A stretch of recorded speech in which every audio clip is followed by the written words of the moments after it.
నీ favourite singer ఎవరు రాజు? నా favourite singer SP Balu sir.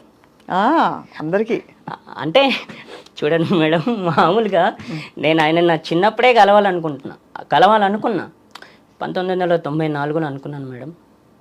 1994లో నేను ఆయన కలవాలనుకున్నా, అంటే రేడియో వచ్చిన తర్వాత కలవాలనుకుంటే అక్కడ ఏం చేశారంటే చిన్న చూపు చూశారు నన్ను. ఎక్కడ? ఆయన కలవాలి మా ఊర్లో పిచ్చోడు, అంటే పిచ్చోడ్లా చూశారు.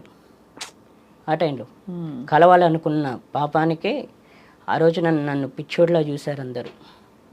కల్పించలేకపోయారు ఎవరు. ఒక ఆయన శంషాబాద్లో నేను నువ్వు బాగా ఫుడ్ తింటే 6 monthsలో కల్పిస్తానని చెప్పేసి, నేను పేరు చెప్పకూడదు కానీ ఆయన అన్నారు. ఆయన ఏం చేశారంటే 6 months తర్వాత చేతులు ఎత్తేసారు. నేనేమనుకున్నా అంటే